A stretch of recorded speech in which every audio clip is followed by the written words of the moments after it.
वर्षान एकदा हर्ष, गोड अन्नाचा होतो रे स्पर्श,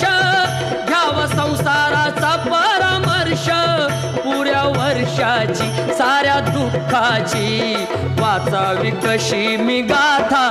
बाप्पा मोरया रे, बाप्पा मोरया रे, चरणी ठेवी तो माथा, बाप्पा मोरया